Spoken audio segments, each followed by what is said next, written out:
Welcome, everyone, to the Disrupting Wellbeing podcast. I'm very excited that finally, after months of following this guest, that sounds very stalkerish, but I mean online, finally, I've got Todd Hopwood joining me for a conversation about mental health, about the workplace, and just, I think Todd's an all-rounder. I've enjoyed watching your posts. So welcome to the show, firstly. Thank you. Thanks for having me. It's good to catch up, finally. After being finally. stalked in a polite way, yes. In such a polite way. And I should say a little bit of context about that. So mostly on LinkedIn, I obviously put stuff out about mental health and the world of work. And I'm trying to remember why I originally followed you, but I followed you because you've got amazing mental health posts that just have so much traction, and to the point that I've actually had conversations with my marketing team and went, look at Todd's posts. They're so good. We need to be more like Todd. So I'd love to just get some context from you. Why is mental health important to you? What was that first post that you put out, and why did you get started on this topic? Mental health's important to me because I've had lifelong caring responsibilities for a family member with mental health challenges. So it's always been a personal passion point of mine. Going through that in a caring responsibility, you see the ins and outs of the medical system, what works, what doesn't work, lots of lonely times, not many people to talk to for all that. So that's been a long journey, and how that sort of became a passion piece, like advocacy piece for me, was being through that all through my work career. I was juggling those caring responsibilities and issues with family, but I didn't tell a single person at work anything I was going through. We had moments in our family of suicidal crisis, hospitalizations and emergency trips, and having to leave work for all sorts of reasons or miss work. But the big issue for me was I didn't tell anyone, just kept barriers up all the time. I didn't have any reason to do that. I hadn't had any bad experience with mental health or disclosing it with anyone, but because it was a family member and not myself at first, I'll say, you sort of have that protective streak of not sure how it'll go, so don't talk. And then that became a thing, and I just told no one. So those barriers, I got very good at putting them up, and pretty much having two tones in life. I could have chaos going on at home and crisis and be at hospitals all morning, and then go to work and still perform really well, get promotions, do all sorts of stuff. So that wasn't good that everything kept going well, because then that reinforced to me this is working, even though it wasn't. But over time, eventually led to a marriage breakdown, and I wouldn't attribute that to the mental health issues. That's to do with those barriers. And once you turn yourself off, you can't do it just for work or anything else. So following that marriage breakdown, I had a long, hard look at myself, sort of reflected on the fact that I used to say that you follow the mental health bouncing ball of those around you. And, when you're in a caring position, if they're in a good spot, you're in a good spot. If they're in a bad spot, you're in a bad spot. And then I eventually realised that that's a bit of BS, that you're actually going through the same challenges yourself. And because you're so switched off, you just zero acknowledgement of that, therefore no good communication, no good recovery. So coming out of that marriage breakdown and starting a new relationship, I'd made a challenge to myself. If I was going to be successful as a human, I needed to get rid of those barriers and be honest about things. And that was a lot tougher than I thought. I thought I'd just say, all right, let's just start doing it. Because it's like a daily practice, right? It's not just one and done. Let me give you some context in this one story, and then we're finished, right? It's like every day, kind of bringing something of it's vulnerable, isn't it? Yeah, and so I deliberately chose to start being vulnerable, and I started a new relationship with someone I used to work with. We'd moved on to different workplaces, and then after that separation, went back. And what really challenged me in that sense was, because I'd used to be a work colleague with them, I had a whole history that they didn't know about, but worked with me during that time. And that's super awkward way to start a relationship, to sort of disclose. People know in and around things, and something must have been going on, but that full disclosure, and you start relationships with honesty, it wasn't a dishonesty thing in a sense, but you had this whole history that they should have known and you didn't. So I challenged myself to be more vulnerable and more open about my emotions. Did a couple of therapy sessions, didn't jibe with it, couldn't get into it. Wait, So why? How come? Why couldn't you get into it? I've had a long time to think. I think because I didn't want to change any trajectory I was on with all the good stuff. I just wanted to try and turn off this bad thing in my mind, and I thought I could control it and do the thing. So I've done a little bit of therapy here and there. Still don't super engage with it. That's why I say to people, do what works for you. I read a lot, did lots of reading on CBT and all that with the stuff my family members going through, and sort of the worst of all things, tried to self-diagnose and self-manage. But it was out of that, I read a piece online around that time and started a new job. And I read about the concept of putting a mental health form score, working that out each day, being honest about it and saying what your mental health is out of 10, and then challenging yourself to tell someone that score. So you've got a conversation if it's not great. I just started a new workplace, and first week in, there's one of the walls has got whiteboard paint on it, and I went, all right, I'll be brave. I'm going to put my mental health form score up on the wall for all to see, because that would make, me being the toxic overachiever I like to be, won't be vulnerable to one person. Where can I just tell the whole world that works past, not realizing the whole theory of jump out of a plane to cure a fear of heights, that was that thing. So if I go 100% vulnerable, it'll stop me putting the barriers up. So that didn't work. Do you remember what your score was that first time? I was super honest. I think it was a 3 or a 4. Oh, so it was low. It wasn't like, boom, I'm a 10. No, I didn't go in a high. Okay. I think I possibly was sitting there for 20 minutes on a high and then getting worse and worse. Stressing out. Contemplating potentially doing it. But put the score up, and it sort of became a thing around my workplace. It wasn't a thing that was done openly, talked about mental health. Certainly not a senior manager in the senior leadership group doing it. But I thought, I'll do it this way. And my idea was, if I do that, I'm sort of being open. I don't really have to chat to people about my emotions. There was a bit of avoidance.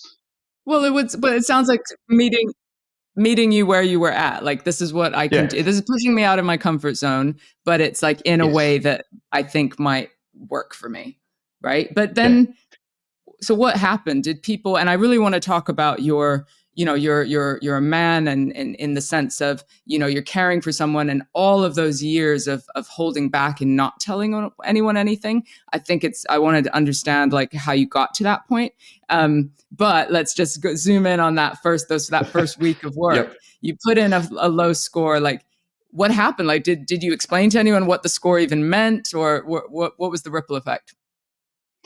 Yeah, so people come and ask what it was, and then what the concept was, and then I wrote there's all questions you go through as part of it. So I wrote them on the wall as well. So now it's a big long column with what each of the scores mean, what the 10 questions sort of are, which I don't ask myself now. That was about 4 years ago now. It's just a vibe thing. Sure. 4 out of 10, 5 out of 10. But the comms team, our work, walked fast, saw it, loved it at the time. So new manager doing something a bit weird, it got put on the staff intranet. We've got about 1,500 staff, so that got lots of notice. It's a bit different to see that doing that, but the unforeseen circumstance and what I wasn't planning for was lots of people came up to me and started talking to me about mental health, particularly men.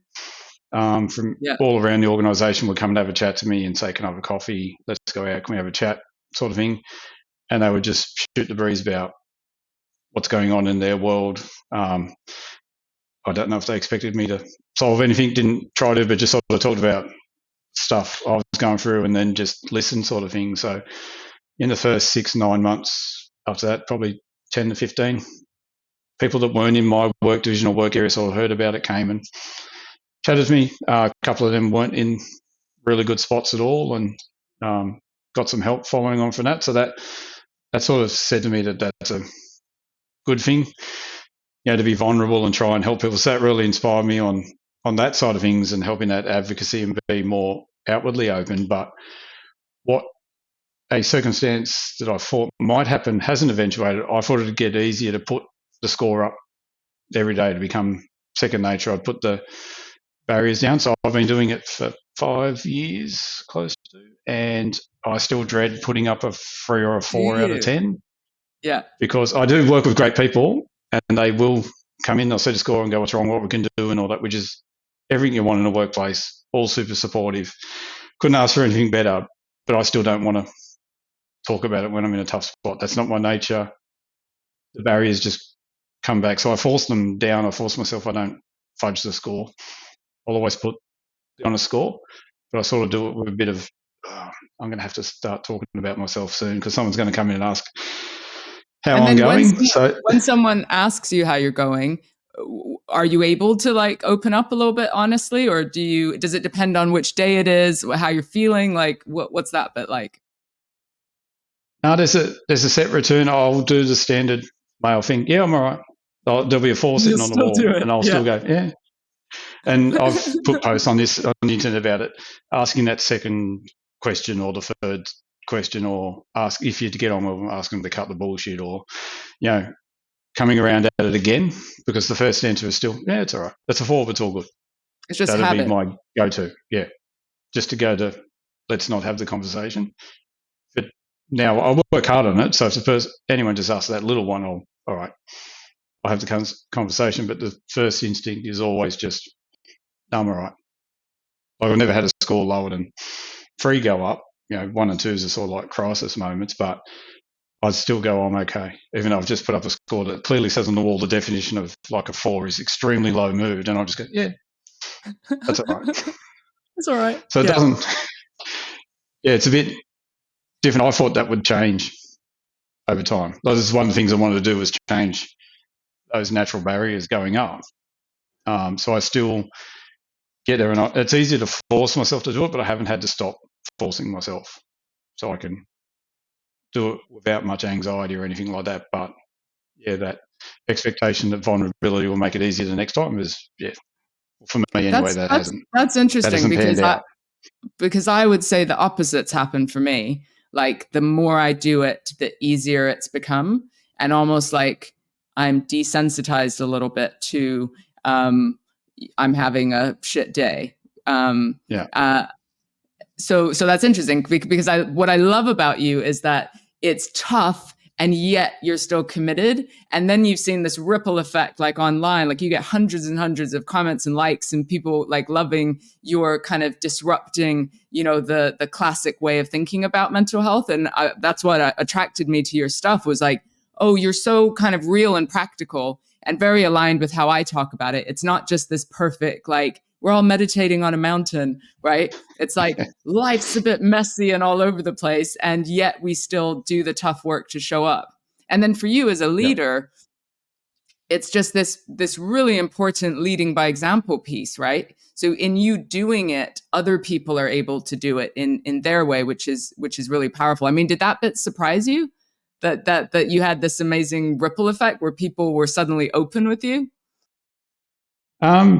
Yeah, like it certainly surprised me, like being in a big organisation and people actively coming out of their work areas to come to see a senior person, because sometimes people don't want to disclose to management and all that sort of stuff. But I wasn't from their division, but I was still senior management sort of thing. So that management barrier didn't seem to put people off.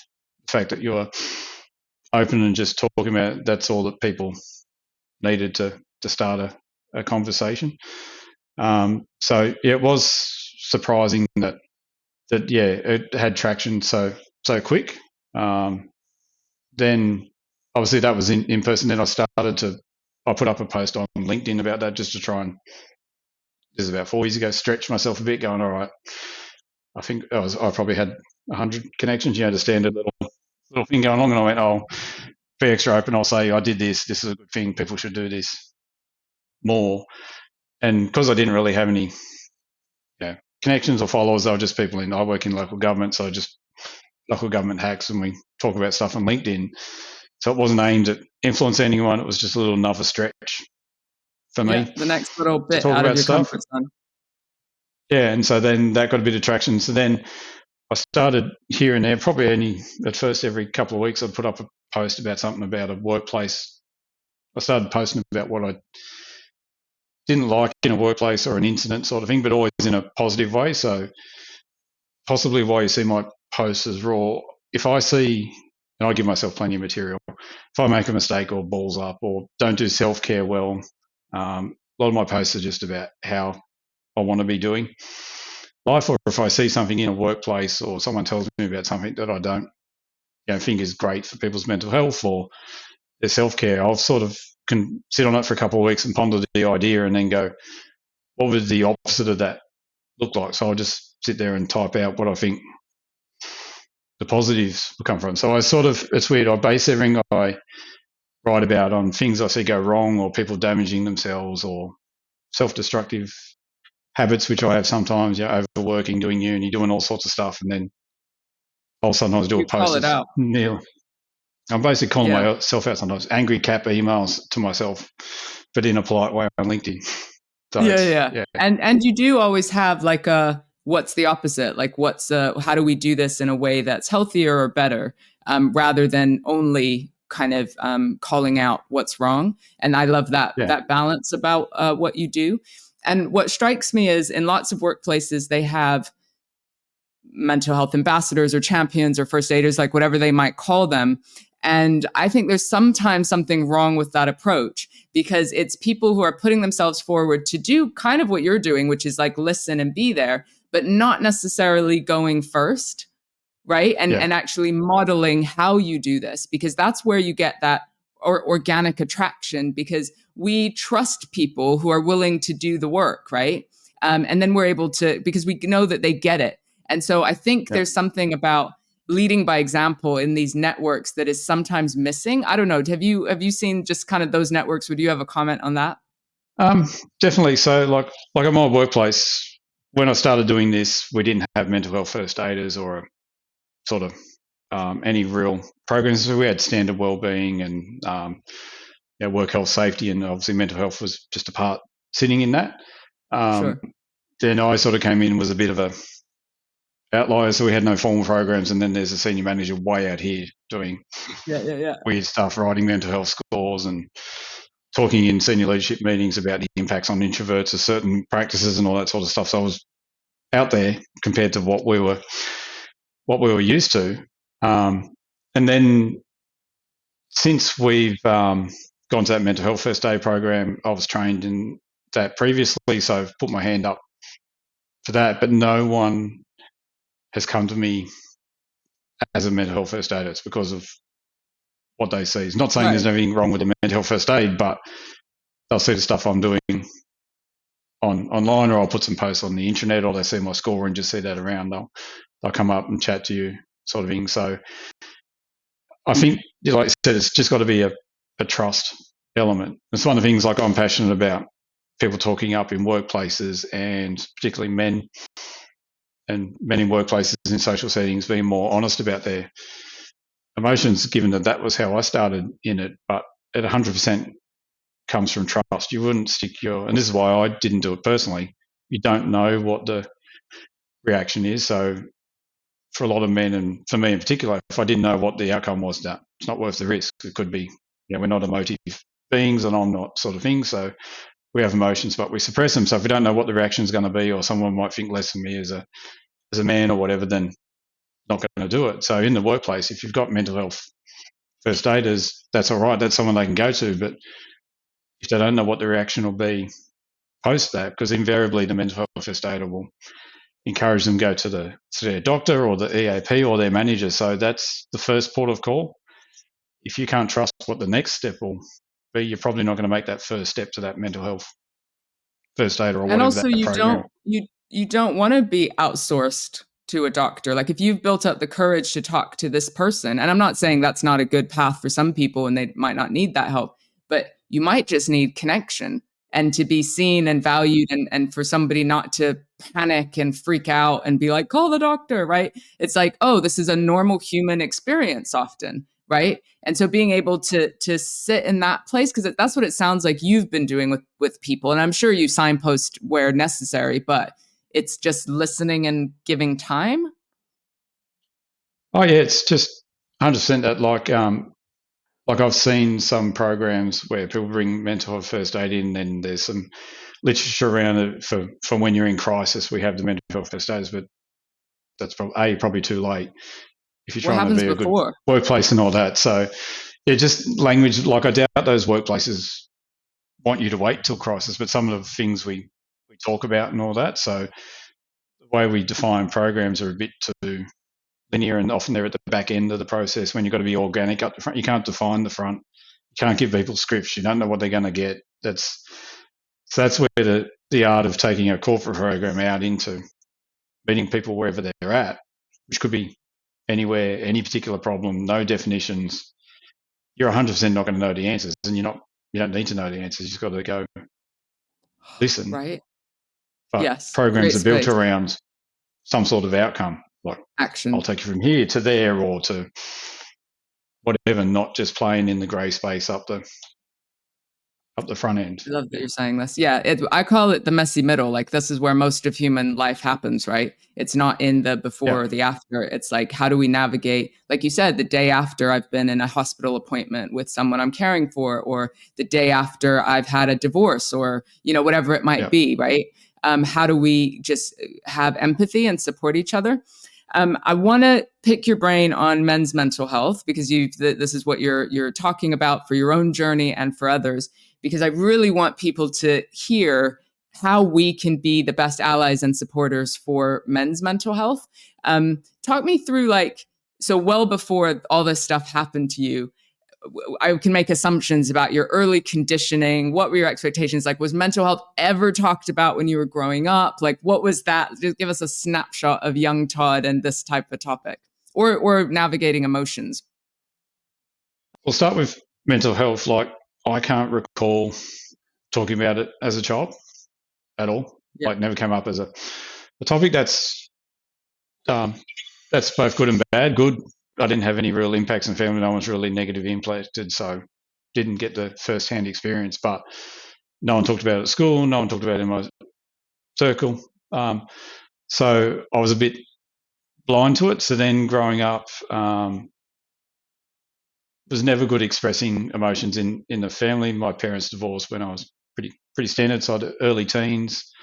Dad moves out, so when you're becoming formative years as a young man, young male, when you can get that good emotional influence to become positive in how you use your masculinity and all that was a void. So you go into a bit of, and boys at that age go all sorts of ways. They could go, become reclusive and do gaming, or go out and get in the wrong groups, all that sort of stuff. But it's a really formative year. So I didn't have a huge amount of male influences at that point in my life. So it was more, not that I had a bad set of conditioning, it was just a lack of conditioning in that space. It was just a gap. So you come into young adulthood without a good roadmap of how to navigate those issues and navigate relationships. My first marriage, we had kids really young. I had a first child at 19, so I had all the no grounding, no way of being able to express emotion properly. Lots of stresses coming on, Of all that course, a sort of lot. stuff. So you don't form.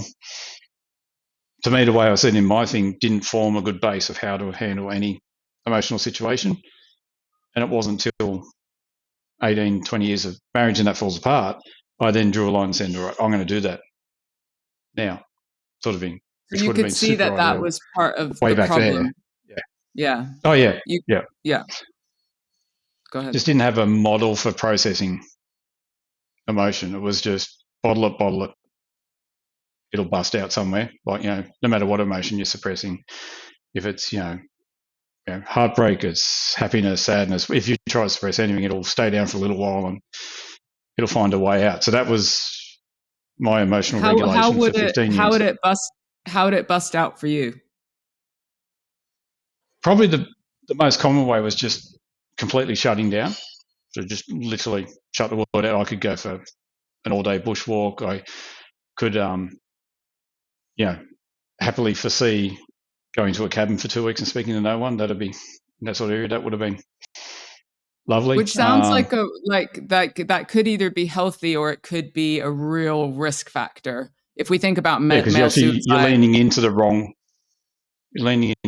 behaviour potentially of getting that connection and isolation. processing things. But that was the lean. Then obviously you'd get your burst of frustration, and if you're not doing your self-care, you're not sleeping properly and all that, you can snap at people and might make a snide comment at work or at home and all that sort of stuff, all the stuff that can happen there. And so without not that even when you try and reflect on these, you get perfect of ever controlling your emotions, but that wasn't just something in my toolkit. And where I said the connection to that and to men's mental health is I didn't have either at home growing up in my teen years or particularly in the workplace, I couldn't see someone doing what I was going through and working out how it wasn't role modeled. Yeah. No. And what's funny is I've talked to other people who go through caring of people in these situations. They talk about there's no one else to talk to, and I said the same thing. I had no one to talk to, which is really silly because I wouldn't talk to anyone anyway. Right. But I would admit to having no one to talk to and how hard it is to be a carer when you had no one to talk to. But I still wouldn't reach out and talk to someone. I needed someone to go, come over here, and I probably would have went there and had the chat.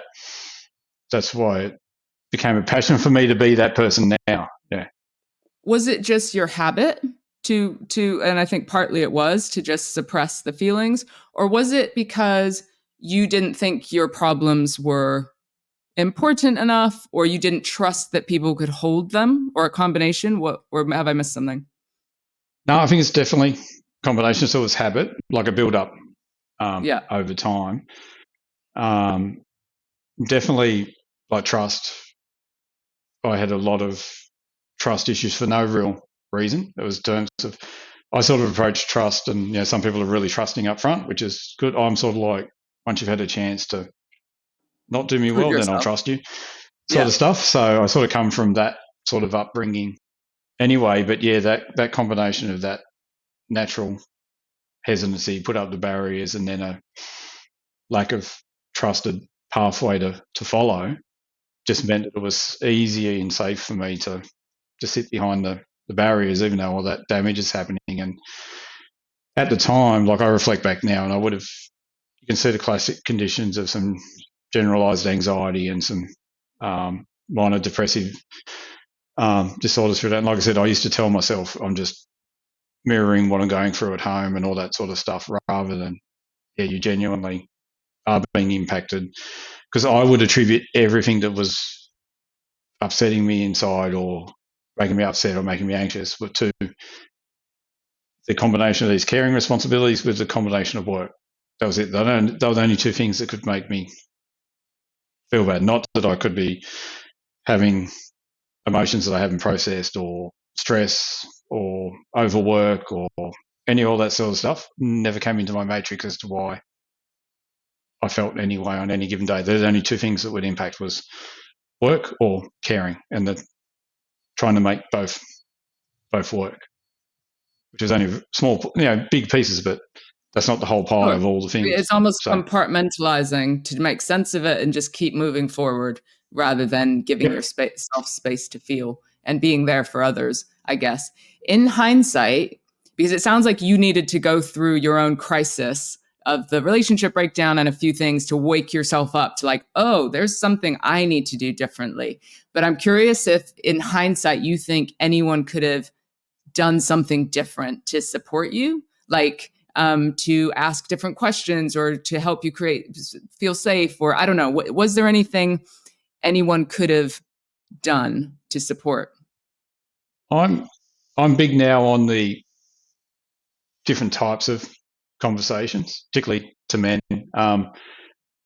Like all through that period where I was at that different workplace, I was there for 10, 12 years. So through most of these caring responsibilities, I can't overly remember the conversations, but I never really, if I came up with an excuse or talked about something, it was always just, I could skirt around the conversation and get by. So there wasn't that I won't call it probing as such, but finding a different tactic. And that's what I talk about a lot, is there's no set way. It's not necessarily just having a second follow-up question or rephrasing it like you see sometimes. It could be just being there and have conversations literally about everything but the topic you think they need to talk about, and they may just drift into it, or you can have it by stealth, or particularly with males, getting them, don't ask them the direct problem, because they've got an approach to, my old approach to emotional regulation, which is shut down if they can sense you're doing the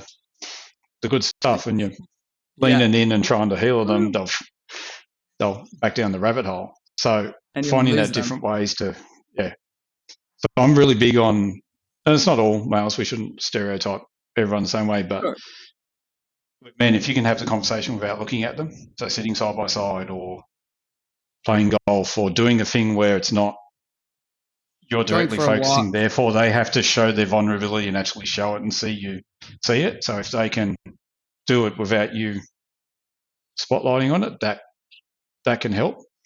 At work, when I get the males who comes up to me and is a bit hesitant, as I says, can we have a chat, and then gets a bit hesitant and won't lock in a time for, say, you want to go for coffee? I'll say, well, do you just want to go for a walk at lunch?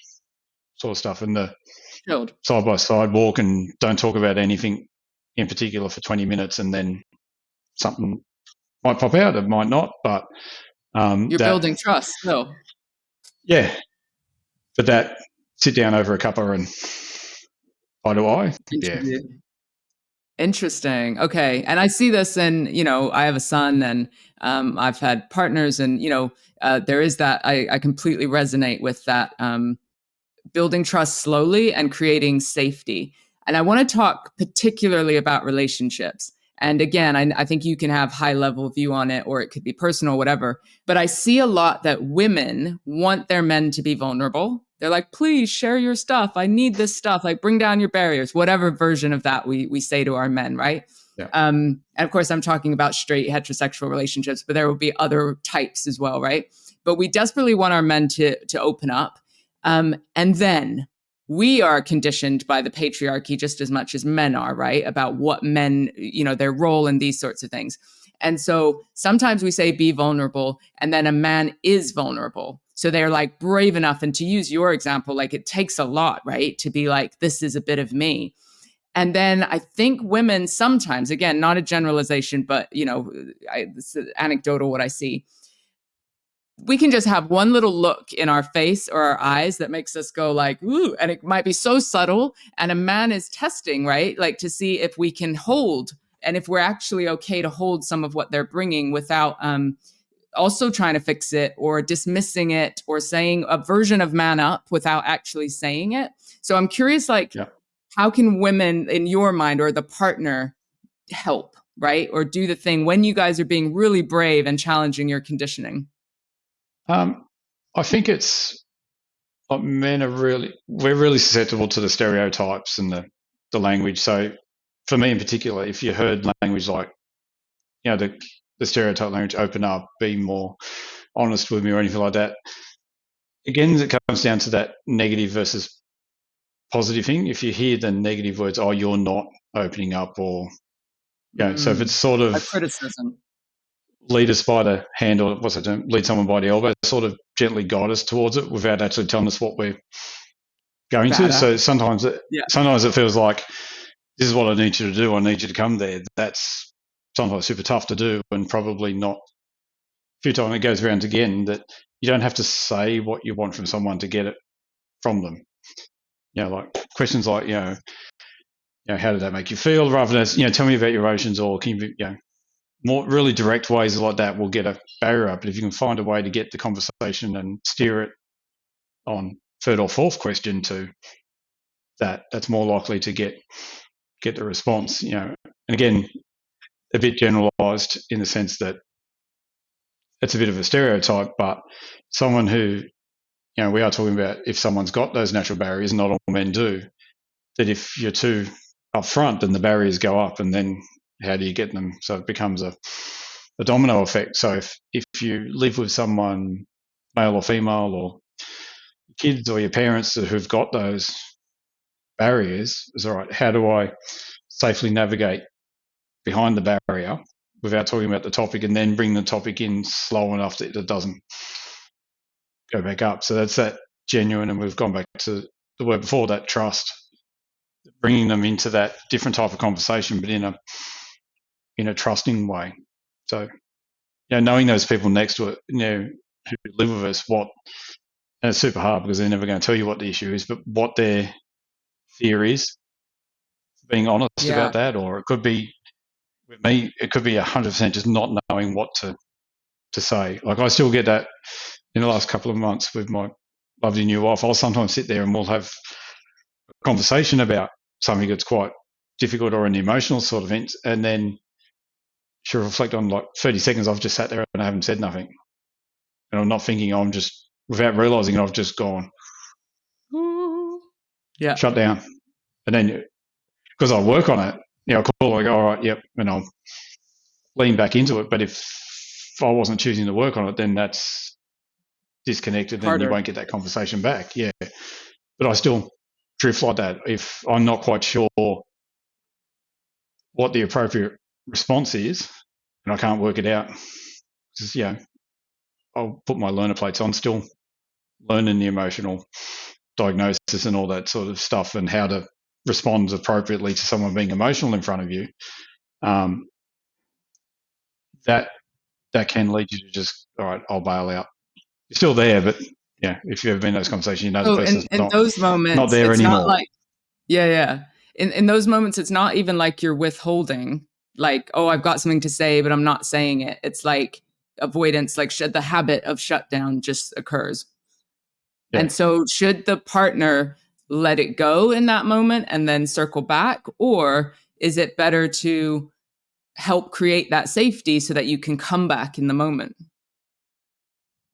I think it's different every time, but if there's some sort of disconnect there, it could be out of the other person's fear, or they might have felt an emotion they didn't know how to process and all that, so it could just be self-shutting down and all that sort of thing. To me, I couldn't think of any technique that would restore that conversation and get it back on track in 2 or 3 minutes. So to me, it's futile, but try not to end it in a way that, a frustration. Oh, well, don't talk to me then. That'd be too damaging. Any progress you had made would go back. You go, if there's some way of just go, all right, acknowledging where you're at and just, and that's a bit of the language of each relationship. You've got to find what your thing is to go, or we can circle back, and you may not want to say circle back or whatever it is if they're feeling a bit too much pressure, but finding a way not to let it end on a negative.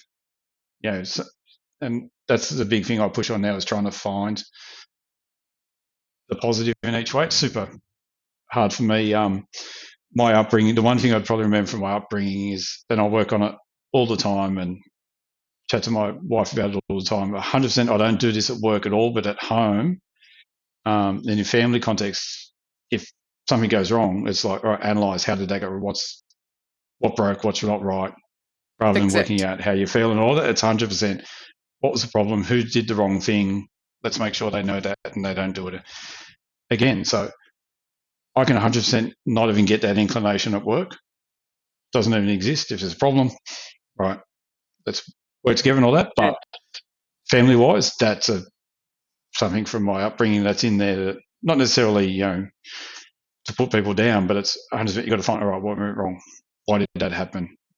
And so if you're thinking that way, you're not thinking about, there's someone emotionally connected to that situation, and you could just go barreling through and go, I'm just trying to fix it. And someone's, so that's still somehow, a natural instinct, yeah. But somehow at work, when you have, people say, I want to go for a walk or a chat, or whatever, it sounds like you've been learning the skill of, well, I'm not fixing it here or finding the problem. Yeah. I'm just listening, right? Yeah. So I can do it a lot better, pretty much almost perfect at work, 100% no problems. Or someone chats to me about mental health stuff. It's just that day-to-day at home, when the barriers are down and all your stuff and you're just being a bit raw, that's what I said, it hasn't become 100%. All the parts of what I'm doing aren't instinct yet. Lots of them are getting better, and they're better, and they will become, each part gets better, but that's just a thing. Those natural Process. tendencies assume how it's we're brought up and how we've learned to process. If you're not switched on, or if you've got a stress moment, or you're emotional, or whatever it is, you'll revert to whatever your mean is, and that's how you'll react. Over time, we want to move those, but that takes time. And I find that especially when people are stressed. So if they're stressed out, they're more likely to go back to their habit mode rather than the intentional, like, let me test something else. So there's something about regulating our own stress response that enables us to use that part of our brain. Is that fair? Yeah, that's definitely true. It's similar to, it's a bit of a tangent, but one of the things I do in my career, I work in governance and risk and fraud and all that sort of stuff.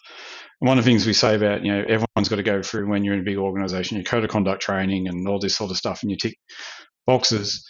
It doesn't matter what you train people to do, their baseline is, if someone's stressed or they've got financial pressures at home and there's an incentive like a bribe comes up, if you're in a good spot, no thanks, I won't take it. But when people are in pressures, they revert to whatever that is. That's just human psychology. So whether it's in that proactive space of trying to stop crime and fraud and all that sort of stuff, or we're talking about relationships, we will always revert to our base, no matter how good or bad it is, our base emotional reaction when we get a bad stressor.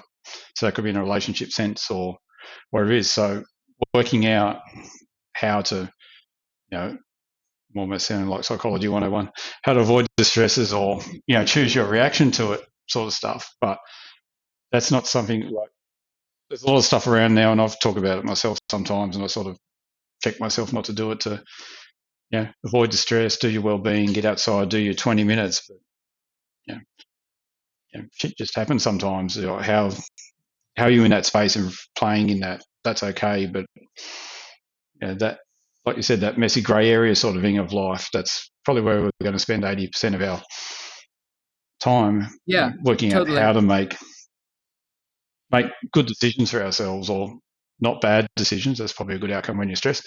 Don't make a bad outcome.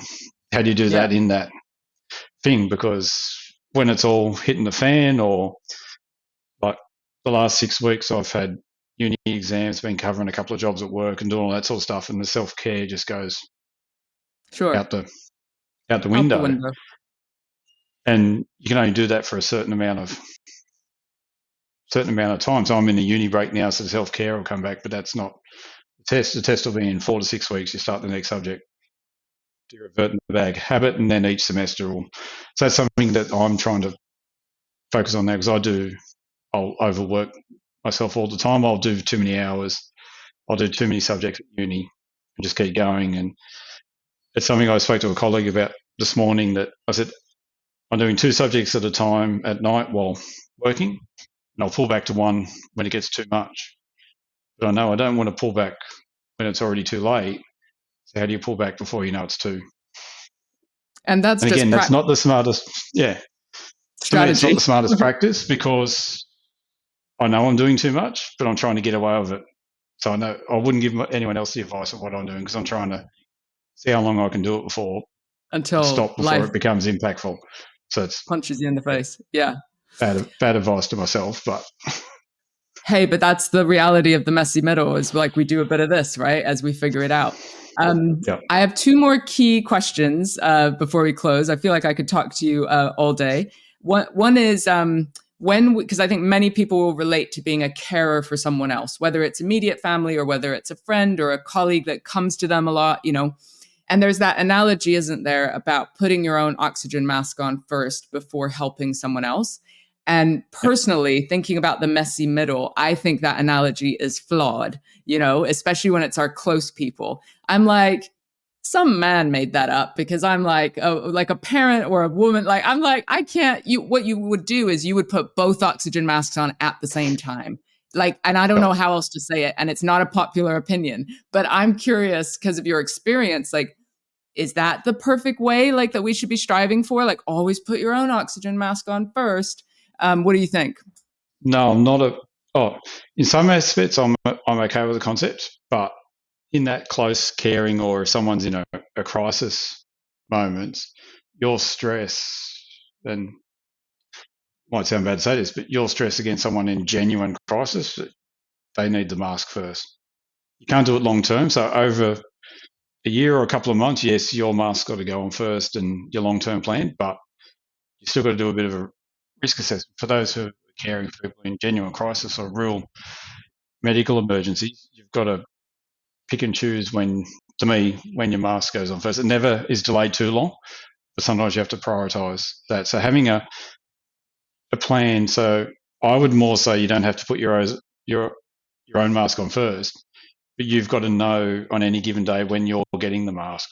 Like, is it tomorrow I'm doing this or next week? You have to know when that is, and that gives you a bit of something to aim for and a bit of regulation if that's your timeout. And there's lots of people caring who don't or can't get the timeout, and that's when it gets damaging. As carers, we can do lots of stuff. We can juggle lots of things, and having that, whatever you call it, hope, that marker in the sand, if that's my self-care or this is how we work the week, I've got to do, when you add travel time, I've got to do 40 hours work and 10 hours uni, and I've got to spend 20 hours moving the kids around, doing all that stuff. But these, whatever's left, not many hours for a parent, that's me time, and I find a way to get that. That can be, some people can just, if you have 2 or 3 genuine hours to yourself, not necessarily together, for a week or a fortnight, would have such a impact. And if you get that right, that's 100% more realistic than put your own mask on first. That's never going to happen. What parent's going to say, yeah, me first, sorry. Yeah. Right. Or your parents are going to aged care and you just go, look, I was going away next week, can't sort out the nursing home for you. It's just not real. So, but never taking your eye off your own care. So it's got to be a part of a plan. If it's 100%, all right, I've just got to wait, then no, I don't agree with that. No matter what's going on, you can find some And sometimes, like and you say, it's the recovery piece. So like, okay, crisis is now balanced. All right, what's the thing? So, I mean, you've said it better than anyone has said it, I think, as far as what the realistic view is. So I have one final question that I ask everybody. And so whatever your answer is cool. That's I go all off tangent and then I just have one question. So the question is, what is the most radical change you think we need when it comes to well-being and the focus on mental health that we see in the world today? So what do you think is the most radical change? I'm going to sound like a catchphrase and then I'll try and play it out. We just need humans in the workplace to treat other people like they're human, especially managers. So just see the human. See what's got that first conversation has got to be about the human. It could be about a budget, it could be about whatever it is. Look at the person, go, what upsets them, what gives them anxiety. So how do I talk to them in a way that suits them, not suits whatever agenda I have? And so that's what's super hard about workplace change and changing our attitudes to mental health in the workplace, is that conversation. The program's not there. The people and culture managers, not, or HR, they're not there. No, there's no scripts. You can't have a script for how to handle a genuine human conversation. That's just two humans got to be doing that conversation. And when those people attempt to do that as humans, they'll get it wrong sometimes, but 9 times out of 10, they'll do it better than coming via a script, or I've been told to do this, or as soon as they see some emotion, they get the EAP card and go, there you go, and that sort of stuff. So just seeing humans as humans, that's the change I want, but it's not really how we're going to get there. But that's basically, to me, that's, yeah. And we're corporates, we need programs and somehow to get people on board. But yeah, if everything's aimed at meeting people where they're at, not having definitions of well-being or recovery, that's one of the things that annoys me about wellbeing programs and mental health in the workplace is they talk about will help you recover, or so what is, like there's some end destination. You ask them, what is recovery? What does that mean? When is it someone's got a lifelong challenge? So what's the recovery? They just need you to accommodate whatever it is they need, or they need someone to talk every so often. But yeah, so I think that shift of managers being leaders, and we talk about this for the last 20, 30 years in corporate speak and strategy and leadership, when that genuinely actually happens in a whole group. And there's companies we all know out there that, particularly smaller ones, it's easier to do it really well because they've got a good cohort and everything goes well. But those really big corporates, like, I'm in an organization of 1,500 people. So that's a lot of conversations every day to hope to go right. And you're not ever going to get that to work via a program. That's never going to change. And it's how you bring any strategy or program to life, right? Which is giving people permission to have human conversations, and sometimes the skills, because I think managers have a lot of fears around it, and it's challenging some of those. And you're doing it beautifully by modeling the behavior. And I know I said that was the last question, but I'm going to ask you one more because this is too interesting. You're like tired. It's the end of your day. What would, I guess, like, I'm not a man, but like man to man for our audience, like, what do you want men to know? Like, if it, like, almost like, what's the message you would give yourself so many years ago when you were just, work was a mask and you were holding everything in? Like, what do men need to know about there being a different way, or about, getting started when it comes to their own mental health? That's a good question. I think basically I'd say to any man, what you're going through, you may not be able to explain it, you may not be able to understand it, but if you tell no one, nothing's going to change. The person you speak to may not understand it either, but then you've got someone else to try and work it out together. So I think there's nothing that'll go wrong. Subject to being a trusted person, do it with a person you know or trust. Find that person, and if you can't find a trusted person, ring a safe, good, crisis line, like in Australia we've got Lifeline or Samaritans. That just, it's better to talk and then get it out, and you can start processing things via that. To me, that's the main thing, is that there's no real risk. We've got a perceived risk that people will see as less of a man, or if you don't, if you talk about your emotions, that's not what men do. But in the current environment, there's examples everywhere of men doing it. I'm not Robinson Crusoe. There's plenty of people doing it.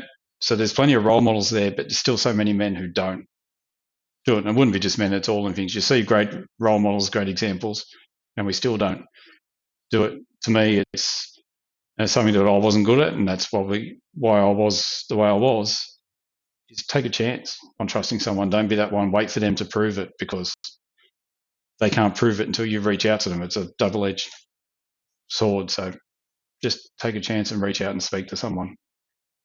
Take a chance. Beautiful. Thank you, Todd, so much. Guys, if you haven't followed Todd yet, follow him on LinkedIn. Are you on other platforms as well? I think LinkedIn's your happy place, like me, right? Yep, 100%. I haven't put a thing on Instagram for 8 years. Who knows what's going on there? Well, stick with what you know, right? Guys, follow Todd on LinkedIn. His posts are amazing. Reach out to him. If you're a manager and you want to get skills and just follow his stuff, I'll put that into the show notes. Todd, thank you so much for your time at the end of your long day out in Australia. I really appreciate it. Thank you. Thank you.